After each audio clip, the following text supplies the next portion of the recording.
Glad you're here, Travis.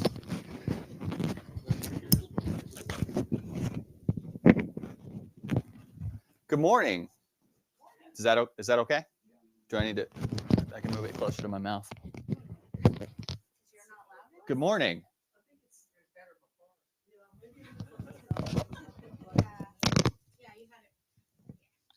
Sorry, everybody. All right. Good morning. I want to welcome you all to the Remay Center today. It's kind of cold out. That's sad. But I feel like we didn't really have fall. But I'm so glad you're here. I see you people that are here for the first time. Welcome. If you're looking for a spiritual home, I hope you will consider the Remay Center as a potential spiritual home. I'm going to ring the bell and we're going to sit for just a minute and then we'll go into refuge vows.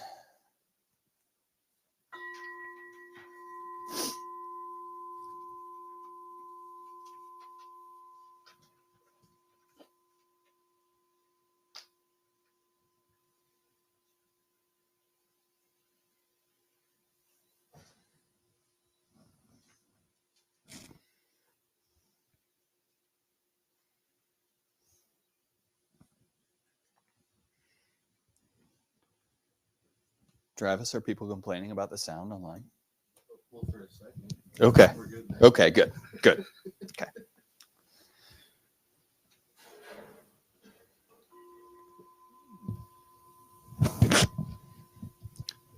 Refuge vows. In the Buddha, Dharma, and the Sangha, I go for refuge until enlightenment is reached. May my generosity and accumulations of merit bring benefit to all beings, and may all beings actualize perfect Buddhahood. In the Buddha, Dharma, and the Sangha, I go for refuge until enlightenment is reached. May my generosity and accumulations of merit bring benefit to all beings, and may all beings actualize perfect Buddhahood. In the Buddha, Dharma, and the Sangha, I go for refuge until enlightenment is reached. May my generosity and accumulations of merit bring benefit to all beings, and may all beings actualize perfect Buddhahood. 4 immeasurables. May all beings be endowed with happiness. May all beings be free from suffering. May all beings never be separated from happiness. And may all beings abide in equanimity, undisturbed by the 8 worldly concerns. May all beings be endowed with happiness. May all beings be free from suffering. May all beings never be separated from happiness. And may all beings abide in equanimity, undisturbed by the 8 worldly concerns. May all beings be endowed with happiness. May all beings be free from suffering. May all beings never be separated from happiness, and may all beings abide in equanimity, undisturbed by the 8 worldly concerns. For as long as space endures, and for as long as living beings remain, until then may we too abide to dispel the misery of the world. All right, at this time, I would like to lead you in a short metta meditation. So I want to invite you all to close your eyes and sit up as straight as you can.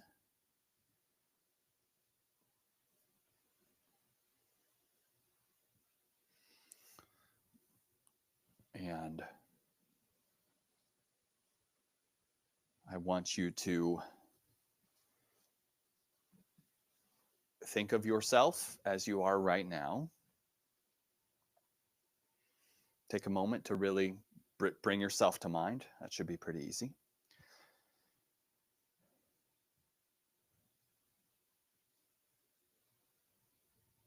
And I want you to imagine saying to yourself these things that I'm going to say and repeat.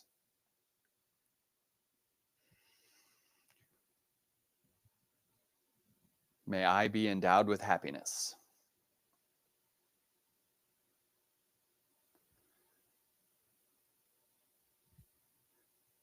May I be endowed with happiness.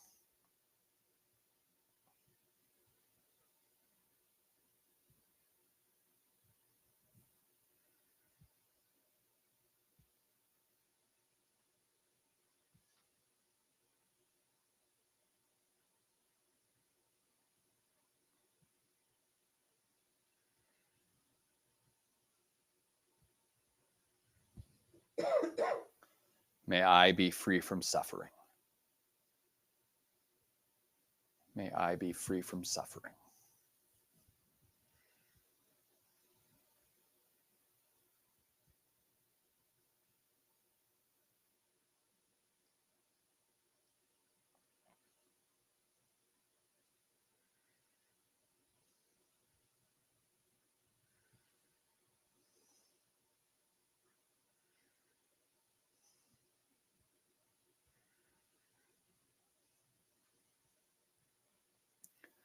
And now I want you to take a moment and bring to mind someone that you care about very deeply. Generally, it's not recommended that this be your spouse or your partner because your feelings can be complicated for that person. So think of someone for whom you feel uncomplicated affection, like a baby or a pet.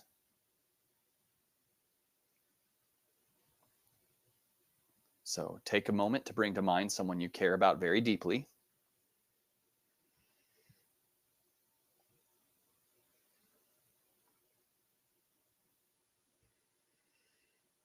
And we're going to set the same intention with them. So mentally say to this individual, may you be endowed with happiness.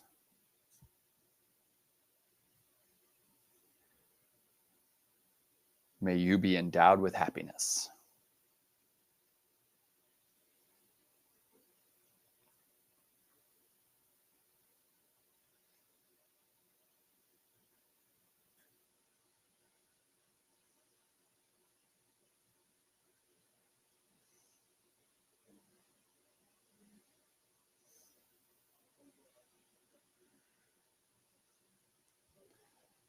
May you be free from suffering.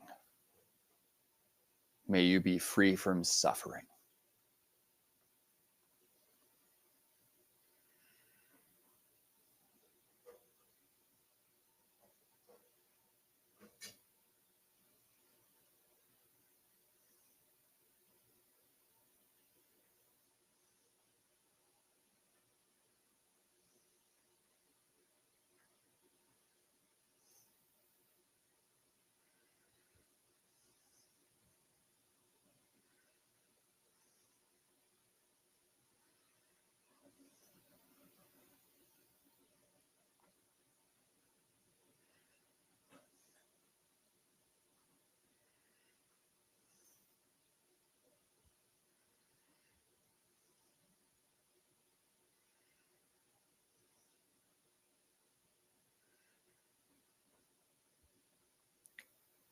Next, I want you to bring to mind what we call the neutral person. That is someone you don't think about very much, someone you don't really have feelings toward. So it can be a friend of a friend, or a coworker you hardly talk to, or the mailman. Someone you don't have particular feelings toward. So take a moment to bring them to mind. This is often the one people have the hardest time thinking of someone. So take a minute, bring to mind a neutral person. Someone for whom you have no feelings, positive or negative.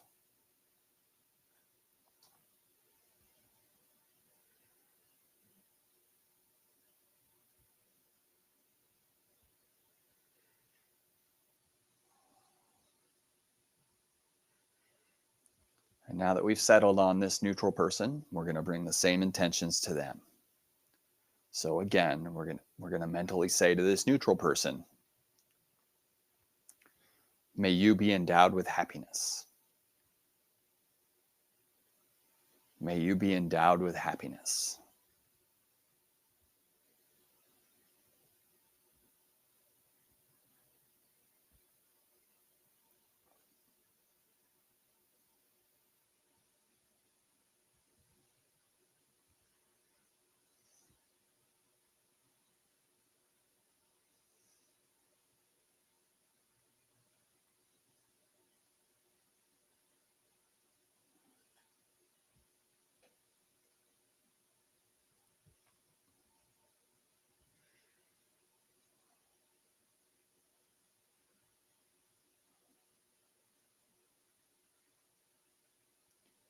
May you be free from suffering. May you be free from suffering.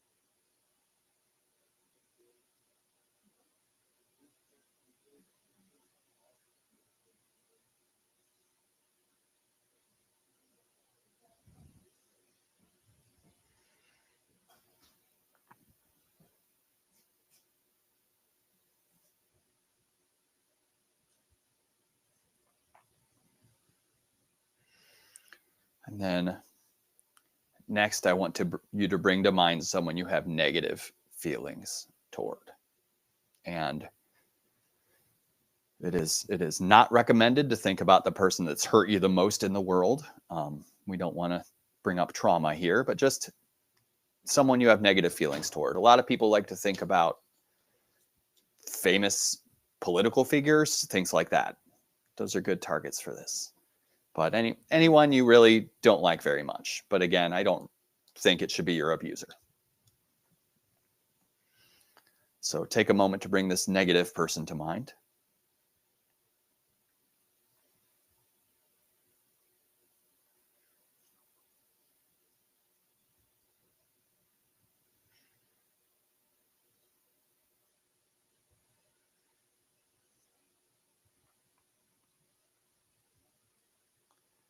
And we're going to attempt to set the same intentions with them. So again, we will mentally say to them, may you be endowed with happiness.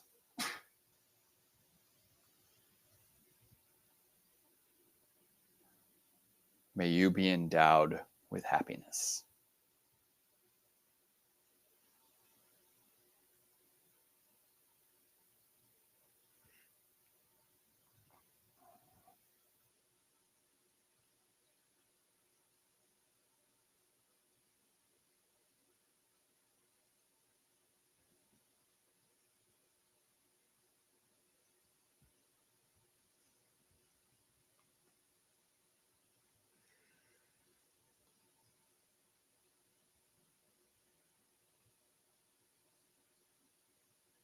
May you be free from suffering. May you be free from suffering.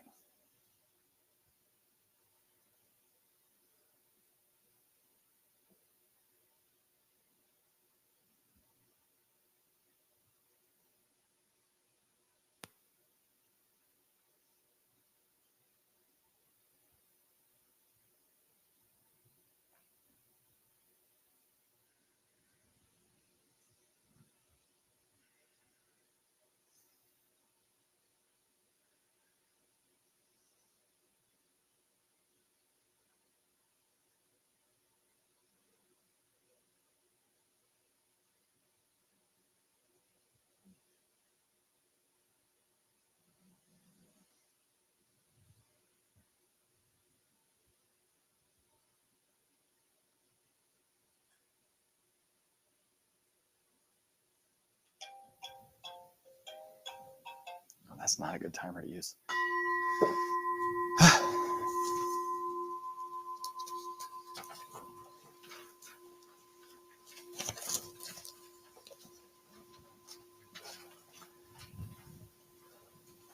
Supplication to the Buddha.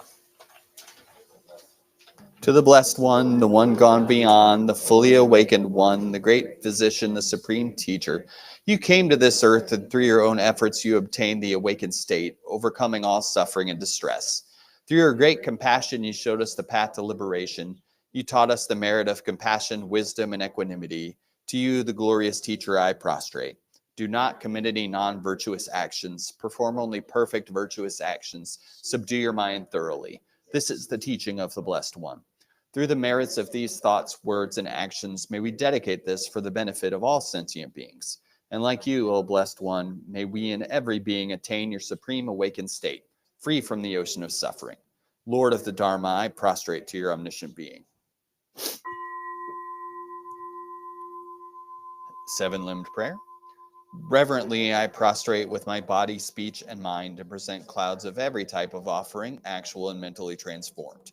I declare all my negative actions accumulated since beginningless time and rejoice in the merits of all holy and ordinary beings. Please remain until samsara ends and turn the wheel of Dharma for sentient beings. I dedicate the merit created by myself and others to the great enlightenment.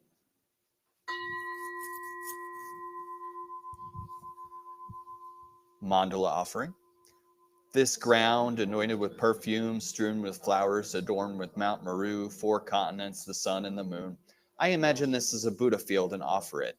May all living beings enjoy this pure land. The objects of my attachment, aversion, and ignorance, friends, enemies, strangers, and my body, wealth, and enjoyments. Without any sense of loss, I offer this collection. Please accept it with pleasure and bless me with freedom from the three poisons. Idam Guru Ratnam Indalakam Niyatayami.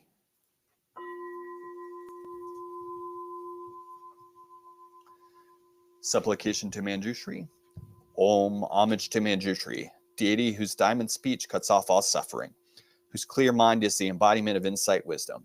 Manjushri, protector, free from evil and karmic stains. Your form is vast as the sky. Your mind dwells in the one taste of suchness. Lord of wisdom, I prostrate to your omniscient being. Supplication to Maitreya. Om, Lord Maitreya, benevolent one, golden son of the primordial, emperor of the northern paradise. Around you the stars and spheres course and turn. Within the span of your breath, countless worlds rise and fall. Deity of innumerable names, called or uncalled, you are always present. May the pure heaven of Tushita always arise before us.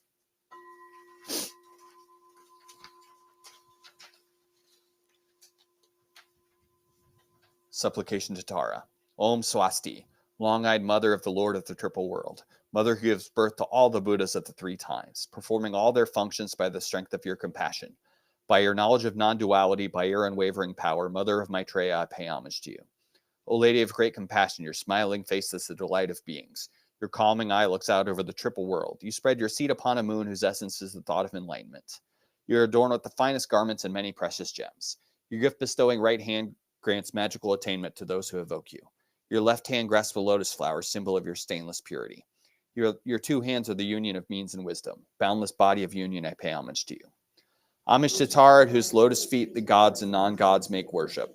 Homage to Tara, mother of all Buddhas, who heralds freedom from limitation.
Om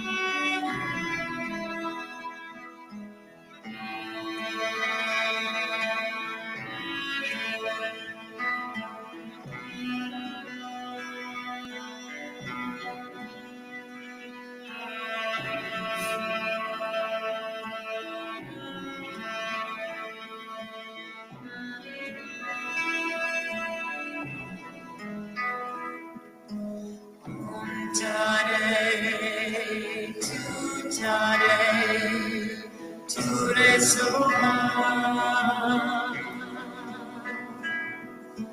Om Tare Tu Tare Ture Soha. Om Tare Tu Tare Ture Soha.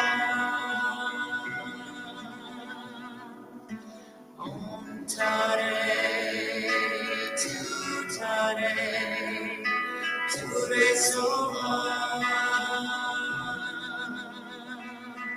Om Tare Tu Tare Ture Soha.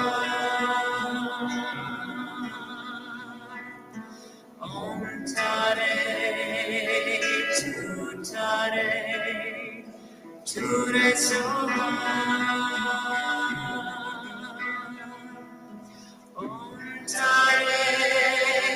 Tu Tare Ture Soha. Om Tare Tu Tare Ture Soha. Om Tare Tu Tare Ture Soha. Om Tare Tu Tare Ture Soha. Om Tare Tu Tare Ture Soha. Om Tare Tu Tare Ture Soha.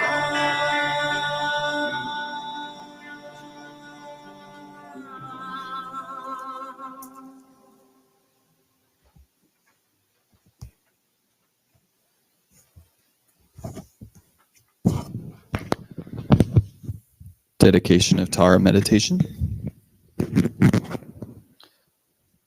By the meritorious energy of my meditation of Tara, the beyond samsara goddess, may all the limitless sentient beings be led by the energy of the enlightened ones until their Buddhahood is achieved. Supplication to Palden Lama. Soul Mother, Lady victorious over the three worlds, please pay attention here and now. You overpower the whole apparent world, samsara and nirvana, by heroically guarding the Dharma and Dharma holders with the four types of actions flashing like lightning. You soar up openly like the full moon in the midst of a garland of powerful Dharma protectors. Powerful Daikini protector, I prostrate your omniscient being.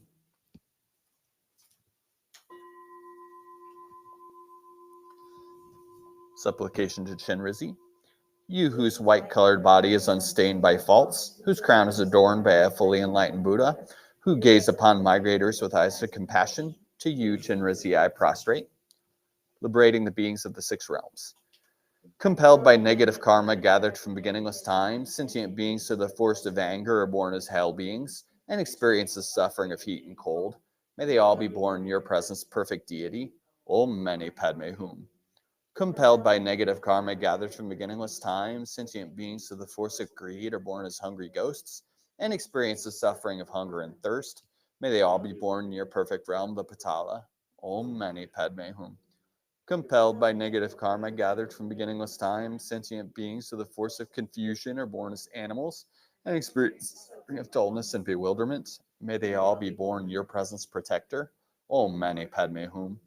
Compelled by negative karma gathered from beginningless time, sentient beings to the force of desire are born as humans and experience the suffering of constant toil and poverty. May they all be born in the supreme pure land of Dewa Chen. Om Mani Padme Hum. Compelled by negative karma gathered from beginningless time, sentient beings to the force of jealousy are born as demigods and experience the suffering of fighting and quarreling. May they all be born in your realm, the Patala. Om Mani Padme Hum. Compelled by negative karma gathered from beginningless time, sentient beings through the force of pride are born as gods and experience the suffering of change and falling. May they all be born in your realm, the Patala. Om Mani Padme Hum.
it's at this time that we do Tonglen meditation practice, and we do the Tonglen first. So I would like to read you some Tonglen meditation instructions from this book, Love and Rage by Lama Rod Owens. Highly recommend, by the way. So sit up as straight as you can and close your eyes.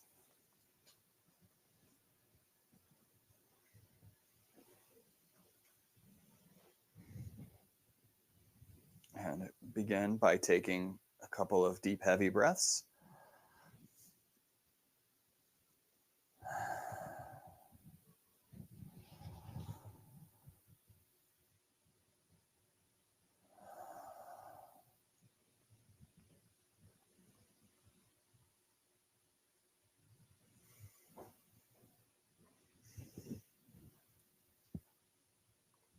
And now I want you to bring to mind someone who's having a difficult time right now.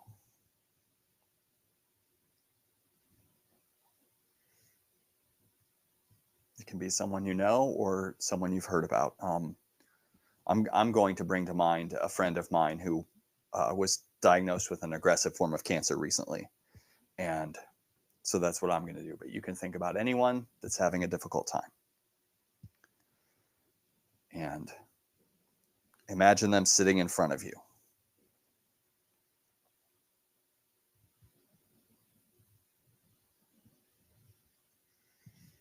And imagine that surrounding them, there is a thin white mist like fog.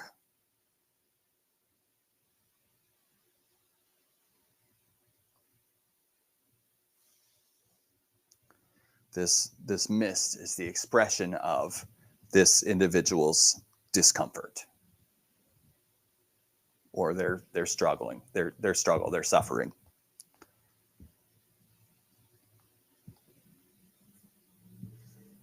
And take a moment and bring your attention to your breath.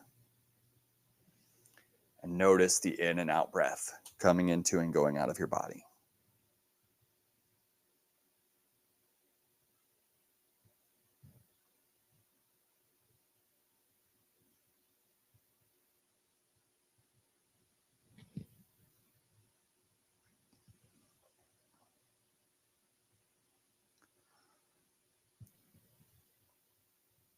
And connect to or reflect on the aspiration to alleviate their suffering. Take a moment to connect to that.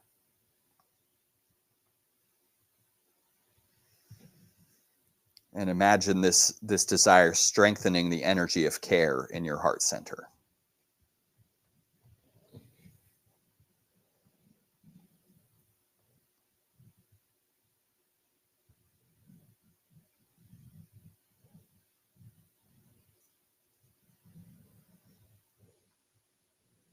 And then imagine that you begin inhaling this mist that surrounds them. Imagine you're inhaling it into your heart center. And imagine this mist of suffering being completely cleansed by the energy of care in your heart center.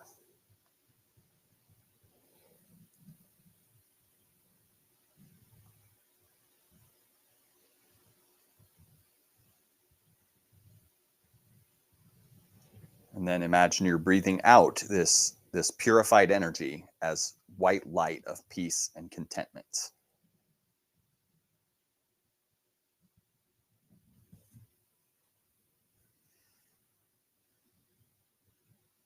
And we'll sit for a few minutes doing this practice, just imagining we can breathe in this mist and breathe out white light. Breathe in suffering, breathe out contentment. In suffering, out contentment.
Dedication of Chenrezig meditation. By this virtue may I quickly become Chenrezig and then lead every being without exception to that ground.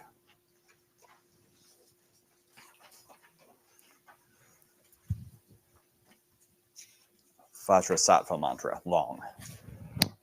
Om Benzar Sato Samaya Manupalaya Benzar Sato Dino Patritra Dredo Mebawa Suto Kayo Mebawa Supo Kayo Mebawa Anorakto Mebawa Sarwa Siddhi Mebayatsa Sarwa Karma Sitsame Sitam Shriyam Karuhum Ha Ha Ha Ha Ho Bhagawan Sarwatata Gata Benzarma Me Munza Benzi Bawa Mahasamaya Sato Ahum Fit Om Benzar Sato Samaya Manopalaya Benzar Sato Dino Padrija Dredo Mebawa Suto Kayo Mebawa Supo Kayo Mebawa Anorakto Mebawa Sarwa Siddhi Mebayatsa Sarwa Karma Sitsame Sitam Karuhum ha ha ha ha ho bhagawan Sarwata Tagata Benzarma Me Munza